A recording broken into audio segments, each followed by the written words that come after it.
نون league اور تحریک انصاف دونوں اندرونی تنازعات میں پھنستی جا رہی ہیں۔ الیکشن سے پہلے اور الیکشن کے بعد وزیر خزانہ کے لیے اسحاق ڈار نواز شریف اور نون لیگ کی سب سے پہلی چوائس تھے۔ ساتھ ہی وہ نون لیگ کی معاشی پالیسی کا چہرہ سمجھے جاتے تھے، مگر الیکشن کے بعد کابینہ بنی تو حیران کن طور پر اسحاق ڈار کو وزیر خزانہ بنانے کے بجائے وزیر خارجہ بنا دیا گیا اور محمد اورنگزیب وزیر خزانہ بن گئے۔ مگر کل 1.5 مہینے بعد اتوار کے دن اچانک اسحاق ڈار کو ڈپٹی پرائم منسٹر بنانے کا نوٹیفیکیشن ایک ایسے وقت میں جاری کیا گیا جس وقت وزیر اعظم شہباز شریف خود اسحاق ڈار اور دیگر کابینہ اراکین کے ساتھ سعودی عرب کے دورے پر تھے، جبکہ نون لیگ کے قائد نواز شریف چین کے دورے پر تھے۔ اس پر سوال اٹھ رہا ہے کہ نون لیگ کی ایسی کیا مجبوری تھی کہ ایسی عجلت میں اسحاق ڈار کو نائب وزیر اعظم بنایا گیا، حالانکہ آئین میں اس عہدے کی کوئی گنجائش نہیں ہے، یہ کوئی با اختیار عہدہ بھی نہیں ہے، مگر پھر بھی نون لیگ اسحاق ڈار کے حوالے سے مسلسل اس طرح کے غیر معمولی فیصلے لے رہی ہے۔ حکومت میں آنے کے بعد حیران کن طور پر وزارت خزانہ کا قلمدان اسحاق ڈار کو نہیں ملا، مگر انہیں اہم معاشی کمیٹیوں میں شامل کیا گیا۔ پہلے وزیر اعظم نے اقتصادی رابطہ کمیٹی بنائی تو اس کی سربراہی وزیر خزانہ کے بجائے اپنے پاس رکھ لی، پھر جب تنقید ہوئی تو اقتصادی رابطہ کمیٹی کی سربراہی وزیر خزانہ محمد اورنگزیب کو دے دی۔ اسی طرح وفاقی کابینہ کی کمیٹی برائے نجکاری کی سربراہی وزیر خارجہ ہونے کے باوجود اسحاق ڈار کو دے دی۔ اس کے علاوہ گزشتہ ماہ وزیر اعظم کے advice per council of common interest یعنی مشترکہ مفادات کاؤنسل کا نوٹیفیکیشن جاری کیا گیا، جس میں وزیر اعظم شہباز شریف، چاروں صوبوں کے وزرائے اعلیٰ، وزیر خارجہ اسحاق ڈار، وزیر دفاع خواجہ آصف اور وزیر سیفران انجینئر امیر مقام شامل تھے۔ اور وزیر خارجہ کی کاؤنسل میں شمولیت غیر معمولی بات تھی، کیونکہ ماضی میں ایسا تو ہو چکا ہے کہ وزیر خزانہ مشترکہ مفادات کاؤنسل میں شامل نہ ہوں، لیکن وزیر خارجہ کو پہلی بار شامل کیا گیا اور اب اسحاق ڈار کو غیر معمولی طور پر نائب وزیر اعظم بنا دیا گیا ہے، جبکہ وہ وزیر خارجہ کے عہدے پر بھی کام کر رہے ہیں۔ اس پر تنقید ہو رہی ہے کہ کیا نواز شریف کو اپنے بھائی شہباز شریف سے زیادہ اسحاق ڈار پر اعتماد ہے، جس کی وجہ سے نون لیگ بار بار ایسے فیصلے کر رہی ہے۔ تحریک انصاف بھی نون لیگ کی حکومت کے اس فیصلے پر نون لیگ کو سخت تنقید کا نشانہ بنا رہی ہے اور رشتہ داروں کو عہدے بانٹنے کا طعنہ دے رہی ہے، ساتھ ہی اسحاق ڈار کو نواز شریف کا فرنٹ مین قرار دے رہی ہے۔ خان صاحب کا کہنا یہ اسحاق ڈار صاحب نواز شریف کے ایک فرنٹ مین ہے، اس لیے آئین میں یہ عہدہ نہ ہوتے ہوئے بھی اس کو ڈپٹی پرائم منسٹر بنایا گیا ہے۔ ایسا کوئی عہدہ آئین میں نہیں ہے۔ پہلے اگر کسی نے غلط کیا تو اس کا مطلب یہ نہیں ہے غلطی کو دہرایا جائے۔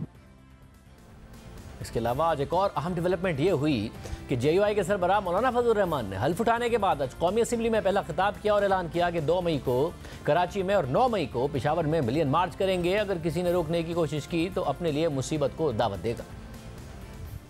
آج بھی وقت ہے سنبھلنے کی، لیکن ہم سنبھلنے کے لیے تیار نہیں ہیں، ہم نوکری کرنے کے لیے تیار ہیں۔ تو پھر ظاہر ہے کہ ہم نے بھی عزم کر رکھا ہے کہ اس غلامی کے خلاف جنگ لڑیں گے، پبلک میں جا کر لڑیں گے، آئین اور قانون کے دائرے میں لڑیں گے اور ملک کو اس غلامی سے نجات دلائیں گے کہ یا تو ہمارے اوپر عالمی قوتیں حکومت کر رہی ہیں یا پھر ہماری اسٹیبلشمنٹ ہمارے اوپر حکومتیں کر رہی ہیں۔ یہ نظام ہمیں قبول نہیں ہے اور ہماری پوزیشن اس حوالے سے بالکل واضح ہے، اس لیے ہمارا پیغام ہر سطح پر چلا جانا چاہیے۔ ہم نے جانا ہے انشاءاللہ 2 مئی کو کراچی میں ملین مارچ ہوگا انشاءاللہ العزیز، 9 مئی کو پشاور میں انشاءاللہ ملین مارچ ہوگا، اور اگر کسی نے روکنے کی کوشش کی تو وہ سوائے اس کے کہ اپنے لیے مصیبت کو دعوت دے گا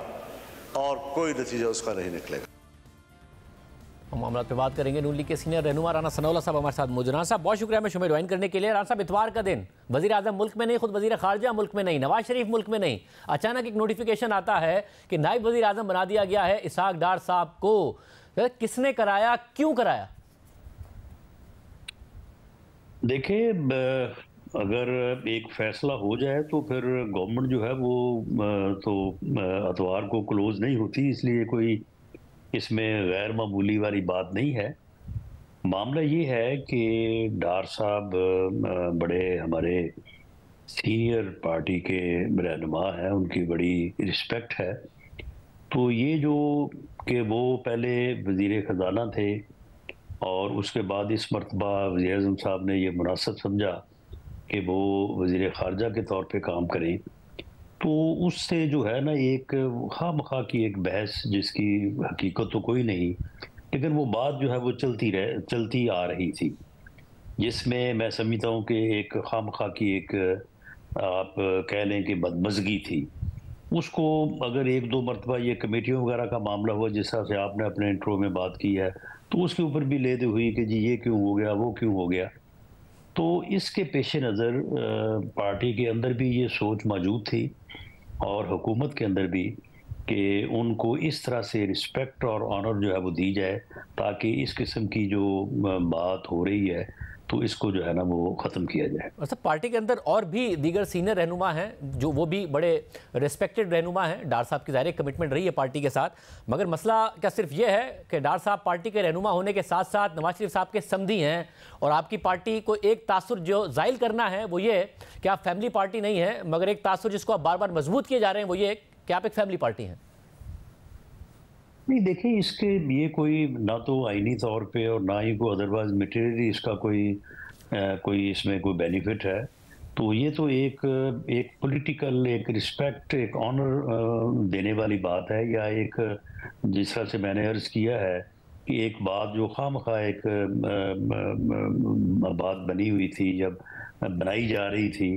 تو اس کو تھوڑا سبسائڈ کرنے کے لیے جو ہے وہ کیا گیا، تو اس میں تو وزیر خارجہ پہلے ہی ہیں، حکومت کا حصہ پہلے ہی، تو اس میں اس تاثر میں تو میرا نہیں خیال کہ کوئی کمی یا اضافے کا باعث بنے گا، اور ان کی جو گورنمنٹ میں شمولیت ہے وہ ان کا ایک اپنا پولیٹیکل رول ہے، وہ کوئی اس وجہ سے تو نہیں ہے کہ وہ ان کی عزیز داری ہے۔ اگر وہ عزیز داری نہ بھی ہو تو تب بھی جس قسم کا ان کا پارٹی کے ساتھ کمٹمنٹ ہے، پارٹی کے ساتھ رول ہے، تو وہ یہ پوزیشن ڈیزرو کرتے ہیں۔ ویسے بدمزگی کس کے ساتھ چلی آ رہی تھی؟ آپ نے کہا جب سے وہ وزیر خزانہ نہیں بنے، کیا نواز شریف صاحب اس معاملے سے خوش نہیں تھے؟ انہوں نے ایک اسٹیٹمنٹ دیا ہے شہباز شریف صاحب کو یا پھر اداروں کو اسحاق ڈار صاحب کو ڈپٹی پرائم منسٹر بنا کے؟ نہیں، اس میں کوئی اسٹیٹمنٹ والی یا کوئی ایسی بالکل بات نہیں تھی۔ اگر یہ بات تھی یا اس بات کو بنایا جاتا تھا تو یہ صرف آپ کے ہاں ہی تھا، یہ میڈیا میں جو ہے نا یہ بات جو ہے نا وہ اس کو کسی نہ کسی انداز سے، اور یہ ایک ان کی رسپیکٹ میں جو ہے وہ ایک خلل لانے والی بات تھی کہ جی وہ دیکھیں جی ان کو وزیر خزانہ نہیں بنایا گیا تو اس سے کچھ شاید ان کو جو ہے وہ ڈس رسپیکٹ کیا گیا ہے، تو یہ ایک تصر جو کہ میڈیا کی حد تک ہی تھا، اس قسم کی کوئی بات ودن پارٹی یا ودن گورنمنٹ جو ہے وہ ایسا کوئی احساس موجود نہیں تھا۔ یعنی میڈیا پہ جو تاثر تھا اسے زائل کرنے کے لیے ڈپٹی پرائم منسٹر بنایا گیا، یا پھر مختلف کمیٹیوں کی سربراہی دی گئی ہے انہیں وزیر خارجہ ہونے کے باوجود؟ دیکھیں، میڈیا میں تصر جو ہے آپ سمجھتے ہی ہیں کہ پالیٹکس میں میڈیا پہ ہونے والی گفتگو، میڈیا پہ چلنے والے تاثرات، میڈیا پہ جو معاملات جس طرح سے ڈسکس ہوتے ہیں تو ان کا ایک بڑا رول ہے، ان کے اوپر پوری نظر رکھی جاتی ہے، ان کے اوپر پوری طرح سے جو ہے وہ کوشش کی جاتی ہے کہ میڈیا امپریشن جو ہے وہ پارٹی کا، پارٹی کے رہنماؤں کا، سب کا جو ہے وہ بہتر ہے۔ آپ جب بات کرتے ہیں تو کیا خیال ہے کہ ہمارے اوپر اس کا کوئی اثر نہیں ہوتا؟ صاحب ہوتا ہے تو ہم تو یہ بھی بات کرتے ہیں کہ فیملی پارٹی بنتی جا رہی ہے، تو اس کا اثر نہیں ہوا؟ سمدھی کو بنا دیا؟ نہیں، اس کا اثر بالکل ہوا ہے، اور اس میں جو ہے یہ تصر کہ فیملی پارٹی بنتی جا رہی ہے یہ درست ہے نہیں، کیونکہ میں نے جس طرح سے پہلے بھی کہا ہے کہ اگر ڈار صاحب کا عزیزداری والا پہلو نہ بھی ہوتا تو پھر بھی وہ اس قابل ہیں، یا ان کی پارٹی کے ساتھ جو کمٹمنٹ ہے کہ وہ ڈیزرو کرتے ہیں کہ ان کو یہ پوزیشن دی جائے۔ مطلب ایک جو ایشو ہے وہ یہ کہ ظاہر ہے وہ وزیر خزانہ رہے ہیں، وزیر خزانہ بننا بھی چاہتے تھے، یہ بات تو سب کے علم میں ہے کہ کہیں وہ ڈپٹی پرائم منسٹر بن کے، جو کہ ظاہر ہے ایک ویسے تو کوئی اختیار نہیں ہوتا، مگر یہ وہ سیریمونیل رہے گا ان کا عہدہ، یا پھر وہ وزارت خزانہ میں مداخلت کریں گے؟ نہیں، بالکل اس میں کوئی فرق نہیں ہوگا، یہ سمپل ایک رسپیکٹ ہے، ایک اکنالجمنٹ ہے کہ ہی از دی سینئر امانگ ادرس، بس، اور اس کے علاوہ اس کی کوئی ادروائز تو میرا نہیں خیال کسی کوئی اہمیت ہے۔ راز صاحب، آپ کے حوالے سے بھی خبر آ رہی ہے کہ پارٹی کا اصرار ہے کہ آپ بھی وفاق میں شامل ہوں، اب یہ اصرار کس کا ہے؟ نواز شریف صاحب کا ہے، شہباز شریف صاحب کا؟ خبر کس حد تک درست ہے اور کیا آپ شامل ہونے جا رہے ہیں؟ دیکھیں، یہ خبر درست ہے کہ اس کے بارے میں جو ہے وہ پرائم منسٹر صاحب کی اور میری ایک میٹنگ ہوئی تھی، اس بارے میں بات بھی ہوئی تھی، لیکن بہرحال پھر ہمارا یہی فیصلہ تھا کہ یہ معاملہ جو ہے یہ پارٹی لیڈر جو ہے نا اس بارے میں وہ فیصلہ کریں، تو یہ ان کے پاس ہے، وہ جیسے فیصلہ کریں گے اس کے مطابق انشاءاللہ عمل ہو جائے گا۔ مگر کیا نواز شریف صاحب کی طرف سے آپ کو یہ پیغام بھی آیا ہے کہ آپ جو بات کر رہے ہیں، آپ نے کافی ساری ایسی باتیں کی، جیسے وزیر خزانہ اور وزیر داخلہ کے حوالے سے آپ نے کہا کہ ضمانت ہے ہماری حکومت کے چلنے کی، اس کے علاوہ کہا کہ وہ وزیر اعظم بننا چاہیں تو بھی بن سکتے ہیں، کہ ایسی باتیں نہ کریں، آپ بات غلط نہیں کر رہے ہیں مگر یہ باتیں نہ کریں، ایسا کچھ ہوا؟ نہیں کوئی ایسی بات نہیں، یہ باتیں ساری درست ہیں، ان میں کون سی جو ہے وہ خامخواہ ایسا ہو جاتا ہے کہ ایک بات کی جاتی ہے، اس بات کو آگے سے پیچھے سے جو ہے وہ علیحدہ کر کے تو پھر ایک جملے کو جو ہے وہ جب بیان کیا جاتا ہے تو پھر لگتا ہے ایسے کہ جیسے یہ بات اس طرح سے ہوئی ہے، حالانکہ وہ اس طرح سے ہوئی نہیں ہوتی۔ تو جو بھی بات کی ہے وہ بالکل لائن اور لینتھ میں پارٹی پالیسی کے مطابق کی ہے، اور میں سمجھتا ہوں کہ ایک ذمہ دار پارٹی عہدے پہ ہوتے ہوئے جو ہے وہ یہ میرا فرض ہے کہ میں پارٹی کی لائن اور لینتھ کو جو ہے وہ برقرار رکھوں۔ مگر کیا نواز شریف صاحب کو یہ احساس ہے یا کم از کم وہ یہ محسوس کرتے ہیں اور گلہ کرتے ہیں آپ جیسے رہنماؤں کے ساتھ کہ جس طریقے کی اب ہم نے حکومت لی ہے اس میں وزارتیں بھی اہم ہمارے پاس نہیں ہیں، تو کریڈٹ ہمیں ملے گا نہیں اگر چیزیں بہتر ہو گئی، مگر بلیم سارا ہمارے اوپر آ جائے گا اگر چیزیں بہتر نہ ہوئیں؟ نہیں، انہوں نے کبھی ایسی گفتگو نہیں کی، لیکن بہرحال وہ چائنا سے واپس آ کے تو وہ ایک میٹنگ پارٹی کے سینئرز کی کرنی چاہتے ہیں، اور اس میں جو ہے وہ یہ سارا جو جہاں سے ہم نے 21 اکتوبر سے لے کے 8 فروری تک اور 8 فروری سے لے کے آج تک جو بھی معاملات ہیں ان کے اوپر بالکل بات ہوگی، اور جس طرح سے میں نے پنجاب کا اجلاس کیا ہے اور وہاں پہ تقریباً کو 3.5 گھنٹے سب کو موقع دیا کہ سب نے اپنی اپنی جو بھی ان کے دل میں کسی کوئی کے پاس کوئی بات کڑوی تھی، کوئی ادروائز تھی، پارٹی میں جو ہے وہ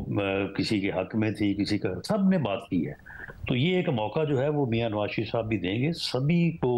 وہاں پہ بات کرنے کی آزادی ہوگی، اور اس کے بعد پھر جو بھی آگے کا لائحہ عمل بنے گا تو پارٹی اس کے مطابق انشاءاللہ تعالی ایک نئی طاقت سے جو ہے وہ ہم آگے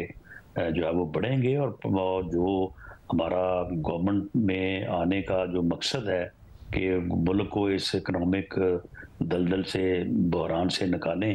اور پارٹی کو جو ہے وہ دوبارہ سے جو ہے وہ پہلے جیسی پوزیشن میں لے کے جائیں، تو انشاءاللہ وہ لے کے جائیں گے۔ مطلب مگر کیا پارٹی کے اندر زیادہ سینس یہی ہے کہ حکومت نہ لیتے تو بہتر تھا، اور جس طریقے سے حکومت لی ہے اور چل رہا ہے، بیانیہ بھی گیا، اختیار بھی نہیں ہے، بہتر تھا ایسی حکومت میں نہ ہوتے؟ نہیں، اس بارے میں جب بھرپور ڈسکشن ہوگی تو اس کے بعد پھر جو ہے یہ اس بارے میں ایک حتمی، دیکھیں نا، یہ کسی کی رائے یہ ہو سکتی ہے، کسی کی ایک کی رائے ہو سکتی ہے، 2 کی رائے ہو سکتی ہے، لیکن کسی کی اس سے مختلف بھی ہو سکتی ہے۔ تو یہ جب پھر دونوں آراء سامنے آئیں گی، کیونکہ یہ پہلے ایک رائے تھی کہ گورنمنٹ نہ لی جائے، لیکن اس کے بعد پھر دوسری آراء بھی تھیں، اور اس کے بعد پھر جب فیصلہ ہوا تو وہ سبھی نے پھر اس فیصلے کے ساتھ کھڑے ہونا تھا۔ تو اس میں آراء تو مختلف ہو سکتی ہیں،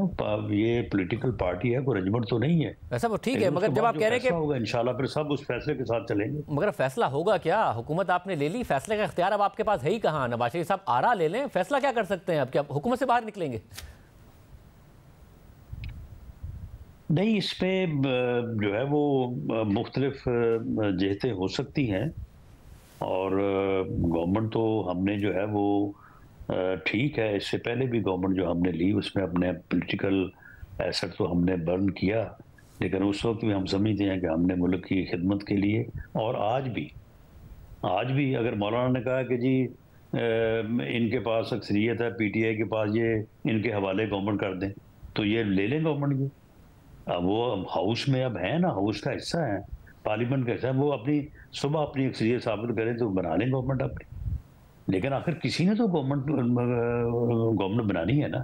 ملک کو آپ ویکوم میں تو نہیں چھوڑ سکتے۔ ویسا مگر مولانا آ رہے ہیں سڑکوں پر، وہ تو ملین مارچ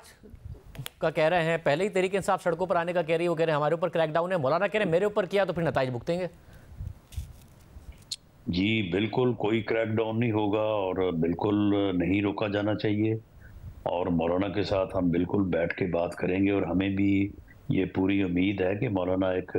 سیاسی شخصیت ہیں، ہمارے برے وقت کے ساتھی ہیں، تو جب ہم ان کے ساتھ بیٹھیں گے تو ان کے ساتھ بیٹھ کے تو انشاءاللہ تعالیٰ کو راستہ نکلے گا ضرور۔